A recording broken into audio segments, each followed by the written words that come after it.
Okay, before we get into the next panel, some of you might recognize something that Luke is wearing. This is...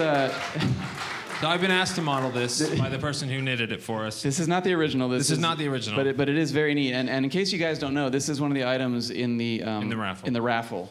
And we've done a poor job of displaying the items, but there's quite a few out there that you may not know about. So we just want to take a second to let you know. Yeah. So what we're going to do is basically we have a lot of items, and the more money that gets put into it, then the more things we might put into it. But this is one of the big ones. This was from one of our listeners, Marcia Redwood, who contacted us and said she wanted to make this because she wanted one and she thought other people might want one. So this is the first one she's made. So this is going up for auction. Betsy Brantley has also made a very special Dancing Men doorstop. Yeah, Dancing Men doorstop. Come on.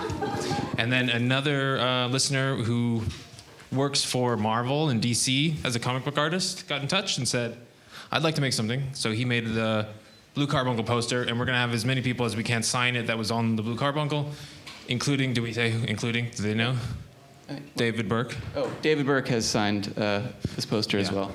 So, and there's a few other items. There's one of the notes from the Hound of the Baskervilles, which is up on there. We're going to have the Hound panel sign that, and maybe a Dancing Men note from Betsy Brantley as well. So there's a bunch of good things in there. And so every raffle ticket is $5, and at the end of the night, we're going to go in and put it all in one bucket and pull them out and announce winners for each of these items.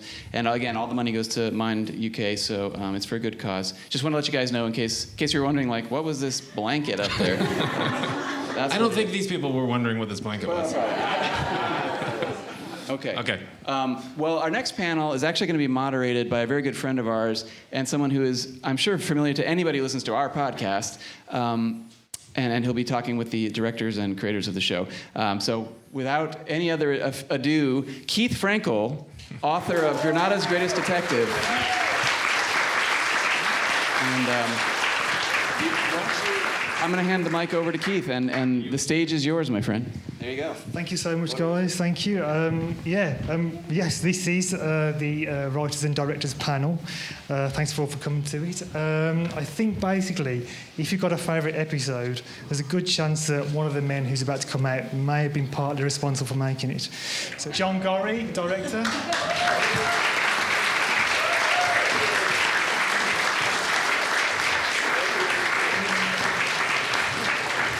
John Bruce, director.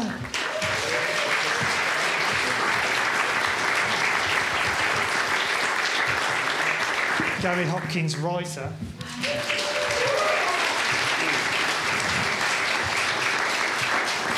Director Patrick Lau.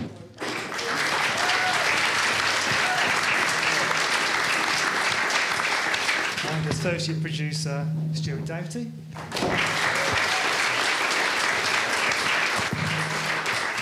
40 years then. 40 years. I mean, that's pretty an amazing milestone. I mean, most shows come and go, and that's the end of that. What do you think it is about this particular series that has made it so popular and gives it such longevity? Any ideas? Because it's good.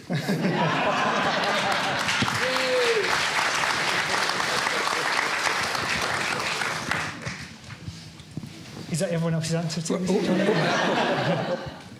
Michael Cox no longer with us, of course, but one of the first things he said to me, or one of the first things I remember him saying to me before production started, was one of the reasons he got the series commissioned was there wasn't an extant series of Sherlock Holmes stories in colour. Now, saying in colour makes it sound like it was made, in the Second World War or something, but there wasn't. There were lots of black and white versions and lots of radio versions. And I suspect this series remains the only extant, nearly complete series of Sherlock Holmes in colour in the world. Yeah, I agree entirely. I mean, your job sounds like a fascinating job to me, and I want to try and get into it later on if we can. What I wanted to talk about first was recently Sherlock Holmes magazine did a 40th anniversary poll. I'm sure some of you saw this one. And we've got some of the very high-ranking people here. We have on the... I'm sitting right next to one here, I am. And we've got... I'm just going to read out some of the figures here. For you, David, we've got the Musgrave ritual at number 6. So this is out of 41 episodes, this is, guys. We've got the Six Napoleons at number 4. Oh, we're going up, yes. And the biggie, the one on the top of the tree, the Blue Carbuncle, as we all know. Yes. And for you, John, here, you got number 3, Speckled Band. Ah. And number 2, you were picked to the post by this guy here. So have it out later. Okay? Neck and neck, mate. You had the Red-Headed League. Oh, my favourite. My favourite as well, one of them anyway. Do you guys have any idea about what it is that makes those particular episodes so popular with the fans? Wow. Have to go back nearly 50 years, don't I? Speckled Band. No, I just think the way the Speckled Band was done was that you were left guessing right up until the very, very end. And in fact, what actually happened with the snake coming down the curtain pull was actually left till almost after the credits or after the titles. It was left right to the end, what actually happened, how the snake came through the ventilator, got onto the curtain pull, down the curtain pull, and onto Denise Armand's neck.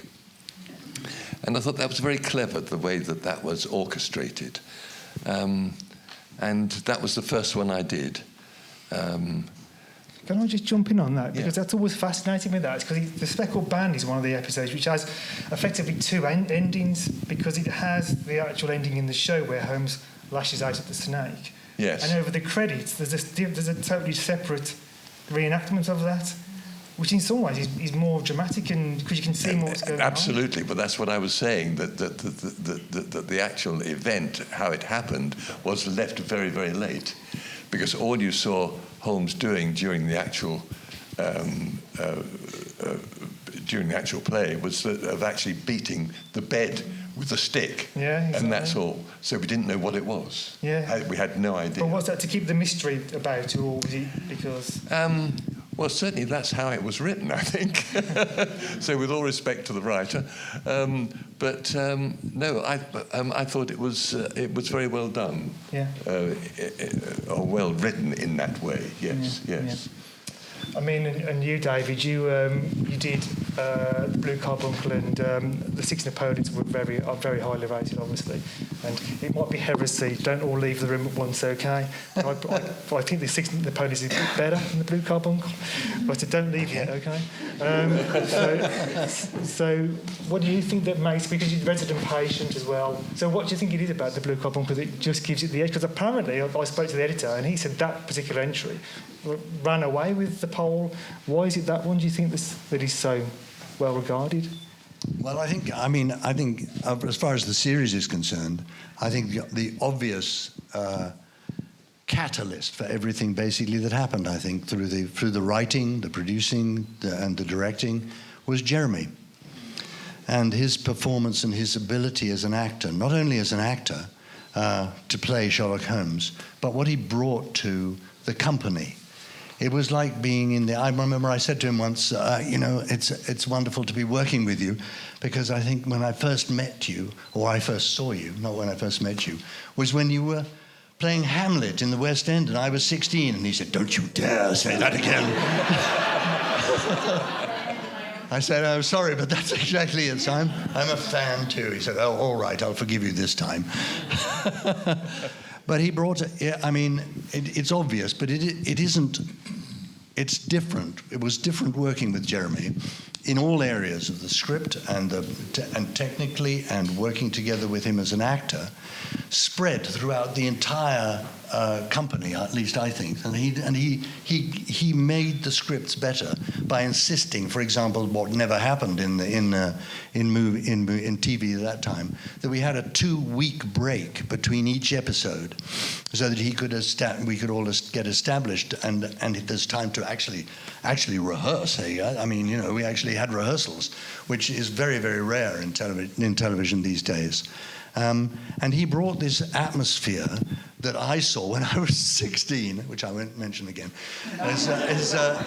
He brought almost like the leader of a great actor-manager in the old days with his company, where he inflicted everybody with his moods. For example, I remember coming into rehearse one day and walking across that stage towards the stage itself, and he said, David, don't be surprised, but when we block this scene, I think I'm going to leap over the sofa.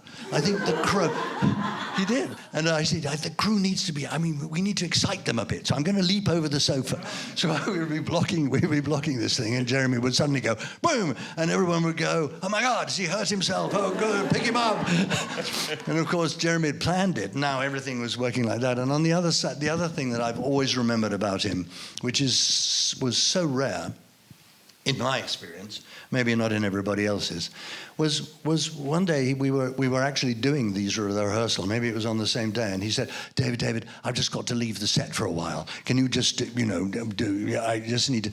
And I thought, where is he going to go? He didn't leave the stage. He went across to a new PA who was sweeping the stage around the electrics or doing something like that. And you could hear, so I moseyed over a little bit, leaving the set. And he was saying to this person whose first job it must have been, you're doing a wonderful job. This place, you're making it clean. It's perfect to work in, and it's wonderful to see you, and it's wonderful to have you. And then he came back onto the set and went, right, where are we? But actually that touch of the who's so completely invested as an actor in what's going on in every aspect is one of the things that made the series phenomenally wonderful for all of us, I think. Long answer, but there we go. Am I right? Yeah? You're absolutely right, yeah. What I was going to ask was regarding this to the director's main duties, is that would Jeremy give different sorts of variations on lines with different takes, would he?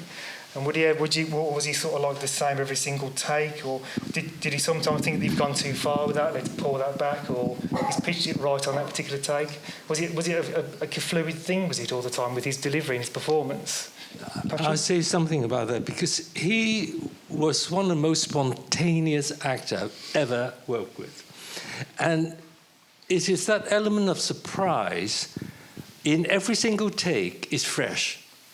Because there's that kind of invention and excitement, like you watch a child playing.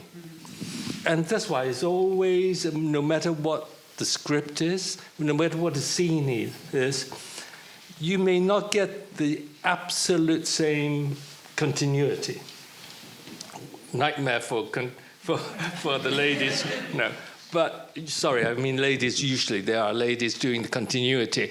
But there is this sense of anything goes. So even with the cap, but at the same time, do you find that he was extraordinarily well-versed in the technicalities of a camera. He will never be out of focus.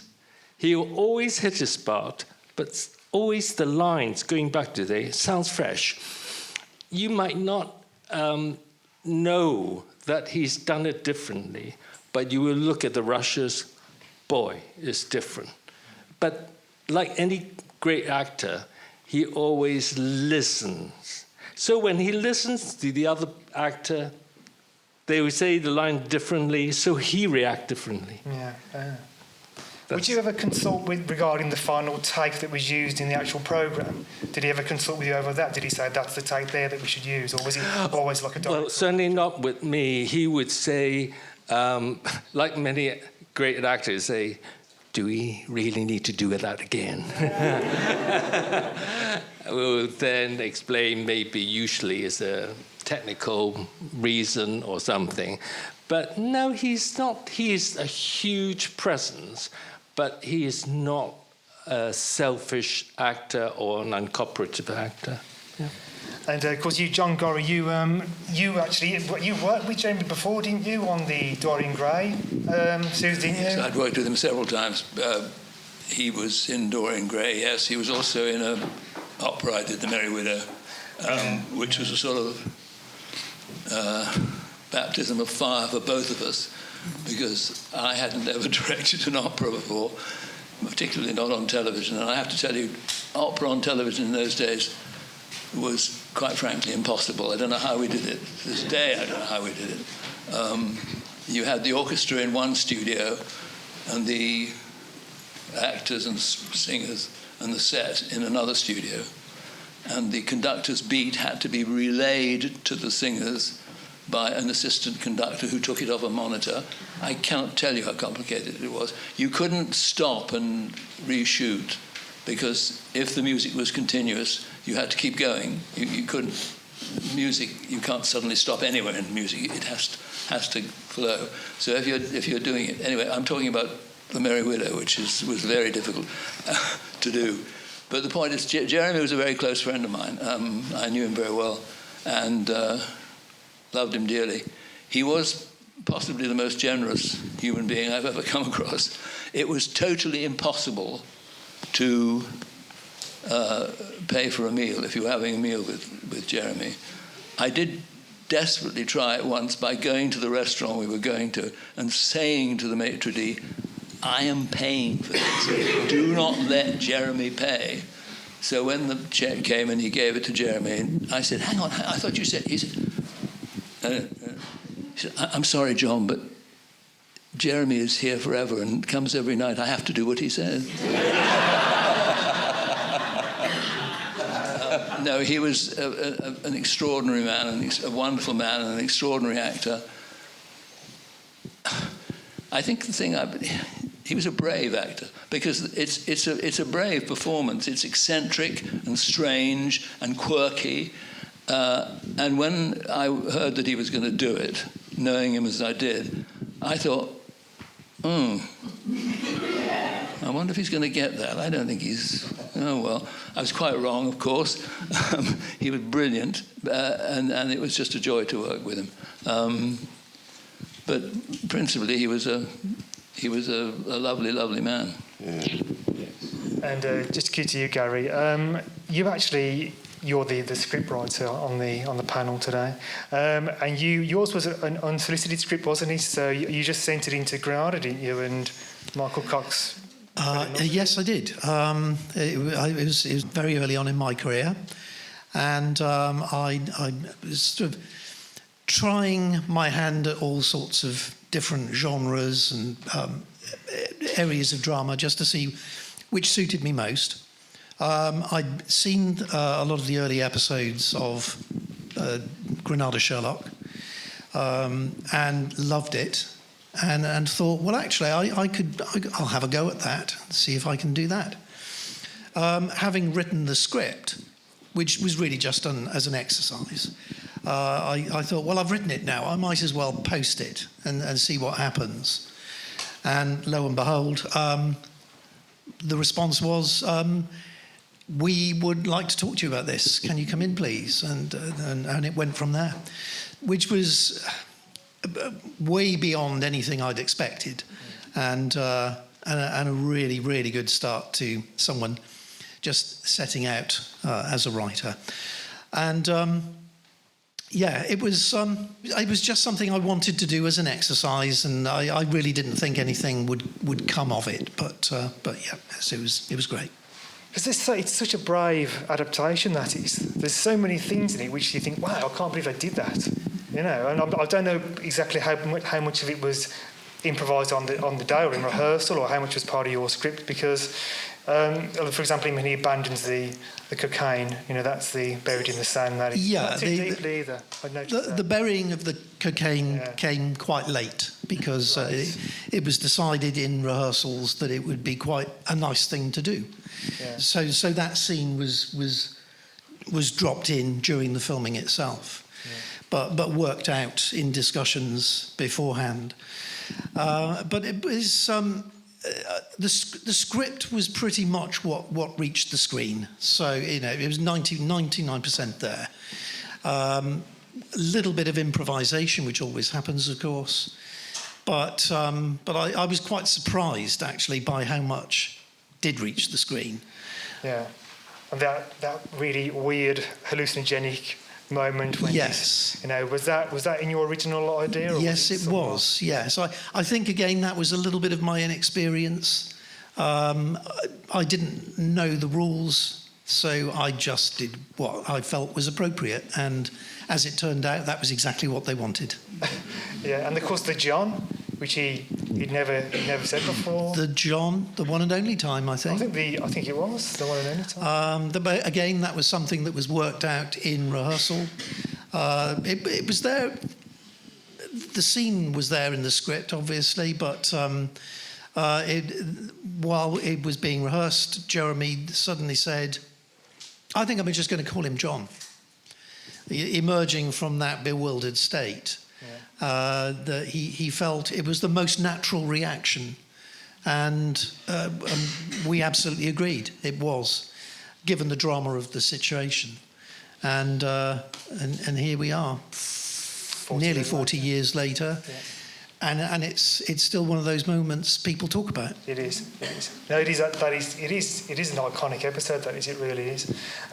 Stuart, I just wanted to go on because you were part of the first 13 episodes, weren't you? I just wanted to, because we don't really know a great deal about Michael Cox and John Hawksworth and how they kind of were as people and how their dynamic was together. Could you shed any light on that at all? 40 years have passed, I know. Yes, I worked with Michael he was head of drama, and my title, associate producer, was a rather weird one for Granada. Associate producer in most film and television companies is like a business manager, a production manager. Granada decided to appoint 4 associate producers in the drama department in the early 80s, me being one of them. And our job was sort of, I suppose you might say, glorified script editor, sidekick to the producer, or some such like that. And was largely completely undefined. But what were they like? John Hawksworth, I hadn't met before I began doing Sherlock Holmes. He'd obviously done tons and tons of stuff. He must have been trying to work out how old he was when he started doing Sherlock. Probably he was late 50s or something, or even a bit older. Upstairs, downstairs, I mean, you know his CV probably better than I do. So I won't try to remember it all. And knew loads and loads of writers, and he largely chose the writers, commissioned them, and worked with them on the early structure of their scripts. Michael had been at Granada for a very long time. I forget how he started, actually, but when I arrived at Granada, he was a senior producer in drama and head of drama. The title head of drama was interestingly taken over in my time by David Plowright, who was managing director of Granada Television. He had been at Granada man and boy. He started off in the newsroom way back in the late 60s, I think. But in terms of personality, Michael Cox was very pleasant guy. It sounds a bit sort of ordinary, but he was decent to work with. I mean, directors, you had a different relationship with him from me, obviously. You found him okay to work with, Michael? Yes, he was very straightforward. He was a very nice man who let you get on with your job, really, basically, and trusted you to do it. I was at university with Michael Cox. Oh, yeah. And had known him from university, from when when we were both young. And I think he may have started out as an actor. I might have got that wrong, but I think that's what he wanted to do. I think you're right. Briefly. And then I discovered that he was suddenly a producer at Granada. And I think he and June Wyndham Davis really asked, because they both knew me.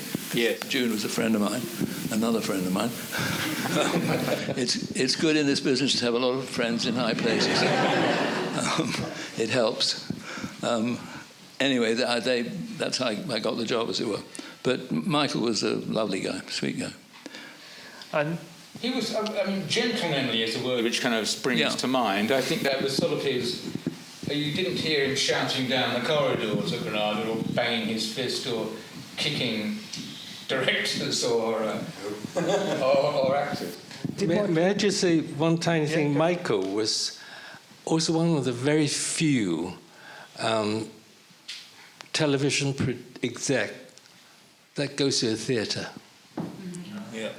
And it tells a lot, because I came from a theatre and in my early career, and I kept trying to get into TV, wrote to every TV station under the sun, one reply. It was Michael. And that would change my career and my life, basically, because he said, I've seen your work in the theatre. Whoa, wow. I thought, woo, a television producer, big deal, come to the theatre. And he said, but we have no space at Granada for non-union at the moment. But I'll keep you in mind. 3 years after that letter, he suddenly wrote to me, there would be might be a space for a trainee to compete with the other applicants within the company. So I went up and applied.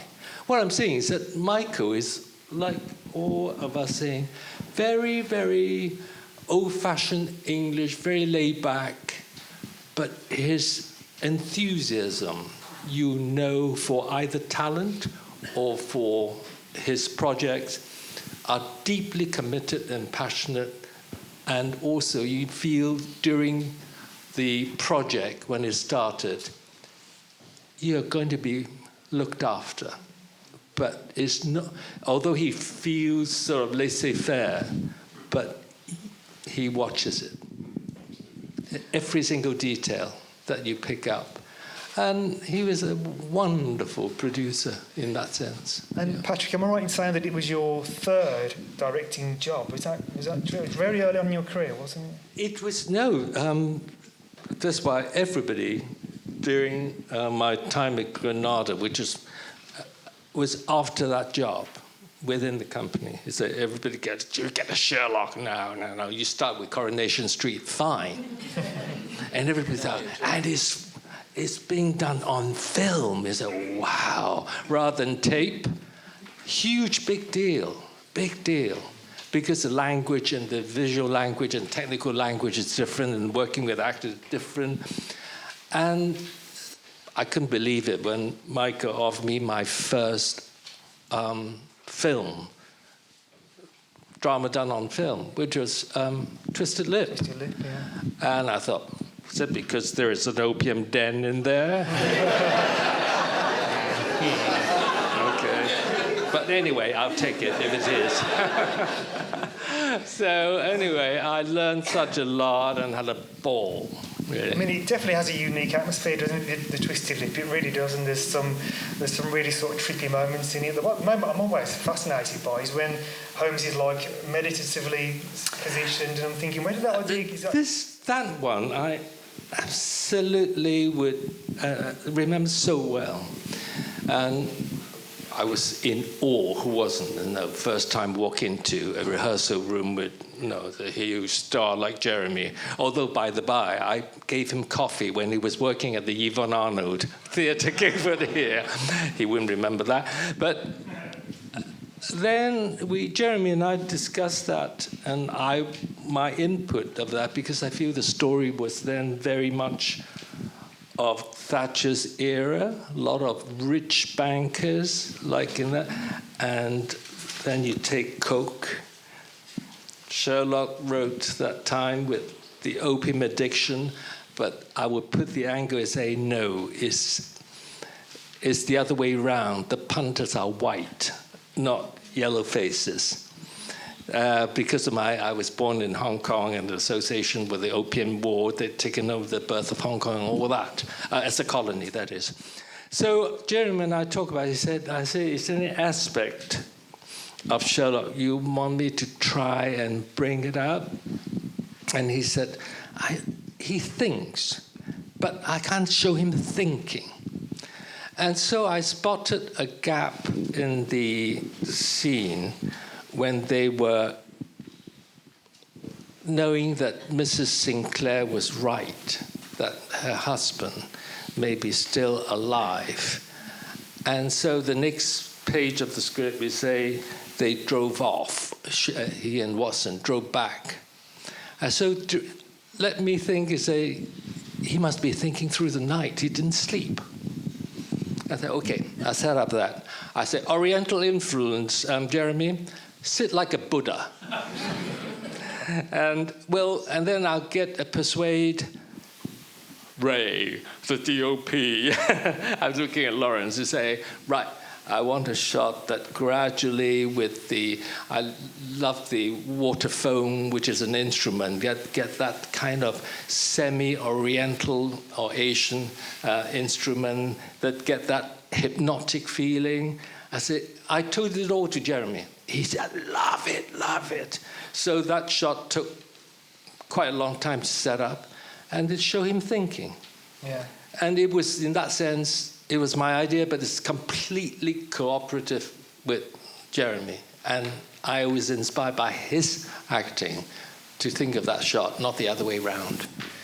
I just want to, David and John, you were the two directors that worked on both the Adventures years and the return of Sherlock Holmes as well. You were on that particular period.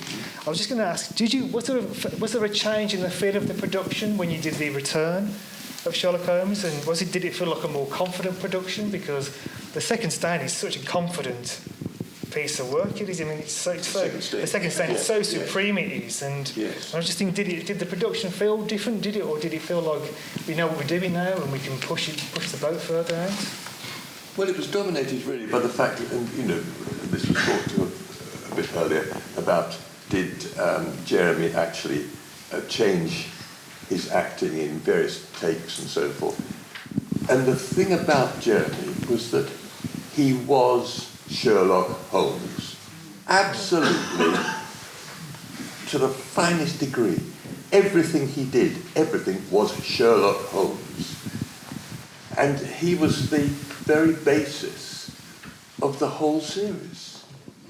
He was there absolutely all the time. And what I'm talking about, let's just pick up this thing about the sofa, and you'll always remember the sofa, which is in his main room. And I'm sure he must have got the design to screw the legs to the floor, because the first time I saw it, I didn't believe it.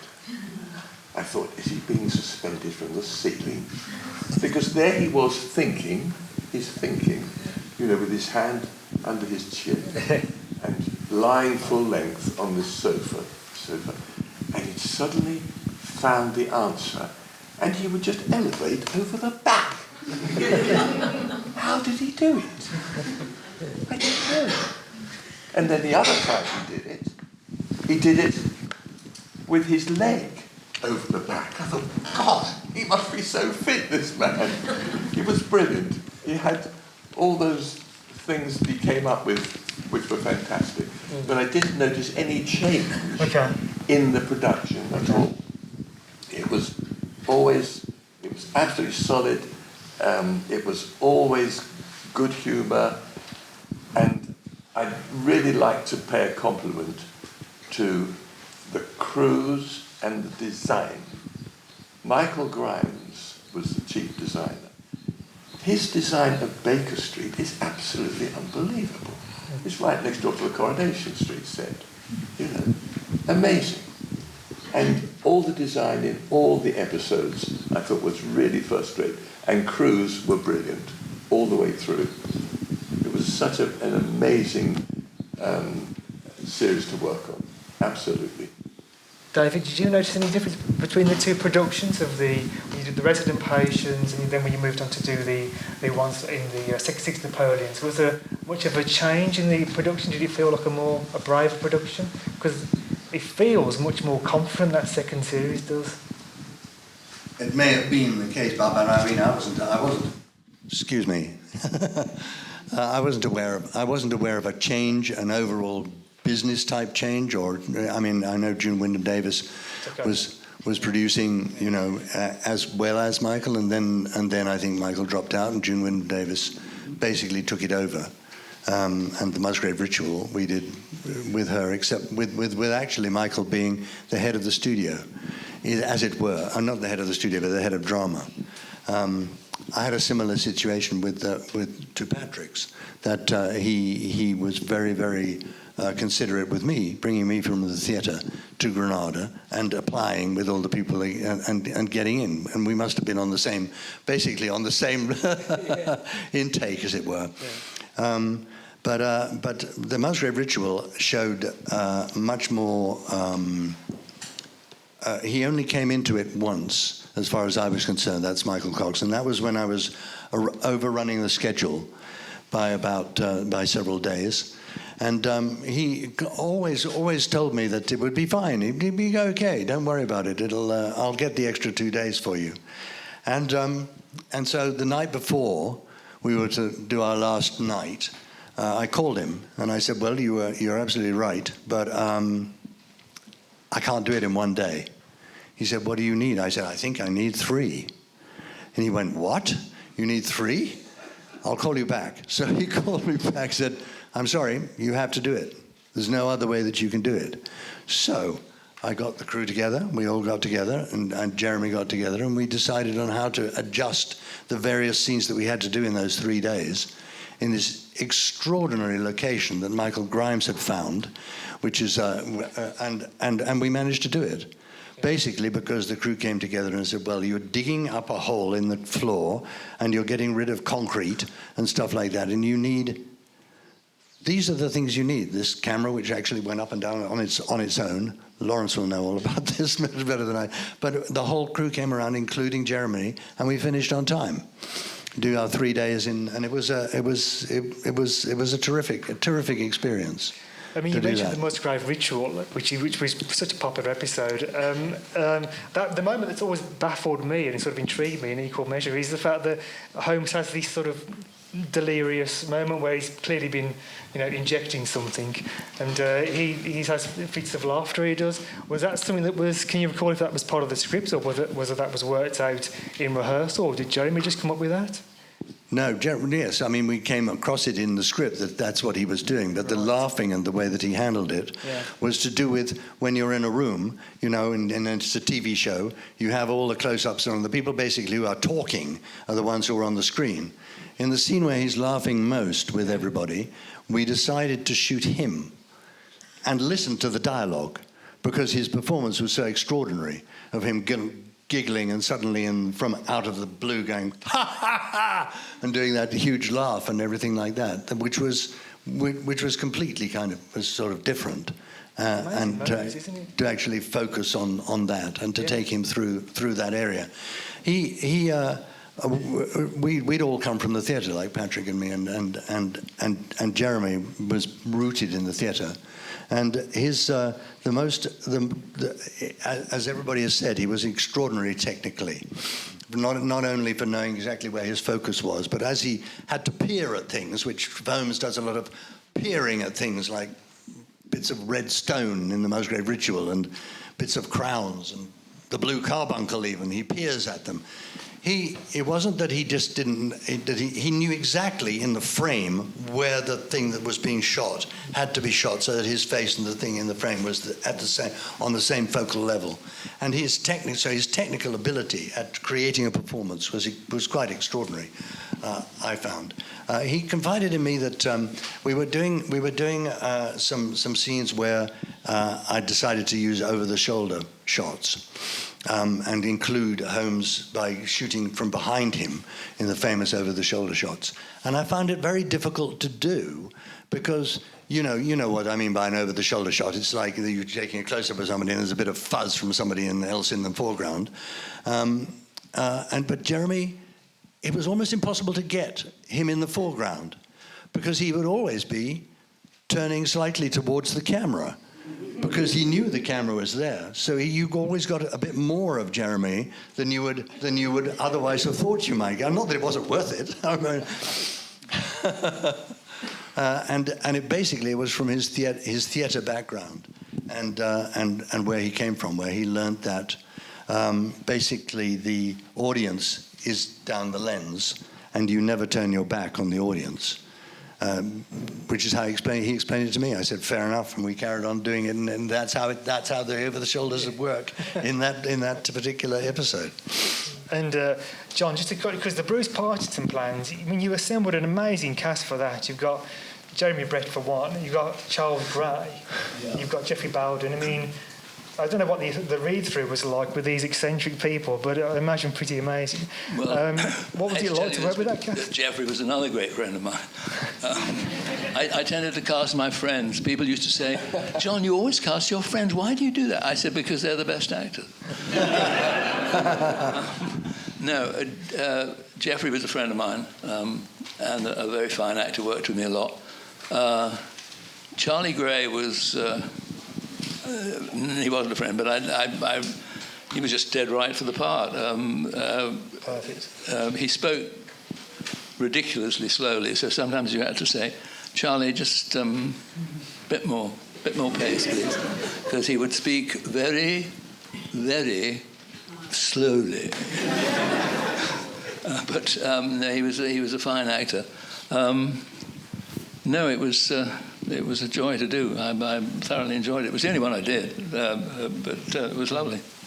And Stuart, I was just going to ask about the fact that, because there's been a lot of reports over the years that there was sort of challenges regarding Brett wanting to be the show to be much more closer to Conan Doyle. Were you ever privy to those sort of discussions about how much he wanted to bring it? Because I know that adapters would do their own thing, and he would say, no, bring it back. I know that sometimes things would get quite heated. Were you ever privy to any of those sort of ideas or those notions? They were mostly discussions between Jeremy and Michael. Before production started, Michael Cox bought for Jeremy the complete works of, the complete Sherlock Holmes stories, a great big volume. And after about 3 or 4 weeks, he said, oh my God, I made a terrible mistake. I've given Jeremy all the scripts it's based on. So every script Jeremy got, whoever had written it, whoever was directing it, he would compare the script to the original Conan Doyle, which is not really a terribly good thing to do, because when you're adapting anything, particularly something in some cases as bad as Conan Doyle, because some of his stories are not very well structured. Adapting a book or anything for the stage or screen, you can perfectly legitimately chuck stuff out and put new stuff in. But so there was this continual argument, particularly between Michael and Jeremy, about which bits should be brought back into the script from Conan Doyle and also other bits to be got rid of. And I don't know whether you know the book that Michael Cox wrote about the series called Study in Celluloid, and he does mention some there. The one I don't recall, but he talks about is it a passion flower?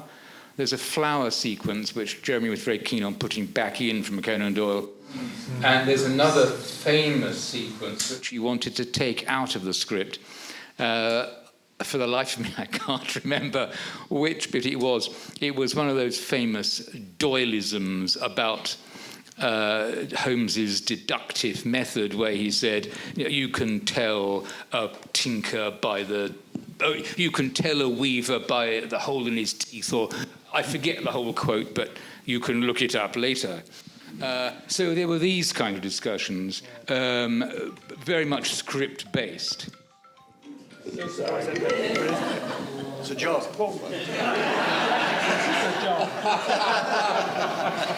Well, actually, I know we need to wrap this up shortly, but I just wanted, this is a personal thing for me, which I've noticed from watching Shoscombe Old Place. I wanted to bring you and Gary in here, because it's confused me for years, it has, and Gus and Luke might be aware of this. There's a scene, which is about 4 minutes in of Shoscombe, where Sir Robert basically tells Thomas Brewer to leave the property. And there's a scene, it's a shot of about 8 horsemen just basically like moving across the sort of horizon. And on the original DVD release, that shot is in there. But on the more recent German Blu-ray that I've got, there's a completely different shot. Really? Yes, it's yeah. And it's basically, I think from what I can make out, it's Robin Ellis and a couple of his associates riding off. So it's just 3 horsemen riding off into the distance, and then we do a slow dissolve into the Shoscombe Hall, and then it's just got by Gary Hopkins. And that shot is reused later, briefly as well. It is, and I thought, why on earth have they changed that shot? Because it's such an innocuous moment. It is. The fact that you're looking at me blankly means you've got no idea what I'm talking about. I have an idea what you're talking about. No, there's producers have the power to re-edit. It happens more in films than on television, happily. But you can make. A friend of mine went out to Hollywood, made a movie, and it was completely recut after he'd done the final cut. So he wept when he saw it. He just said, "Well, that's not what I wanted." And that tends to happen. I mean, Michael Cox was a lovely guy, and some producers are a lovely guy, but not all by any means. Sometimes there are 2 kinds of bad producers. One who doesn't do anything, just sits in the office. Actually, that's not bad. That's good. So as a director, because I used to be asked, people used to say, "Why don't you produce and direct?" And I said, no, I can't be bothered to do that. Just get me a nice producer who'll sit in the office and say, "Not very much." They're the best kind. But did you say that was the German? Yeah, the German Blu-ray that I've got. There's an aspect maybe I'd like to bring out is that once Granada, in this case, has sold the rights for distribution, even now, then there are different formats of whichever country or format they want to transmit. And you notice, even in your DVD or, in my case, some VHS tapes version, that especially with being ITV, is the commercial breaks. So what do they take out and what format to count down to the time that they want, say in Germany, want that story to be transmitted?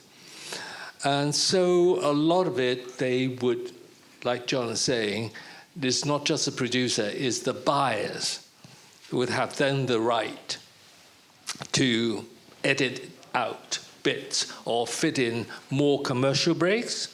So it is my advice to anybody sort of younger director when say, forget about looking at your product when you're abroad.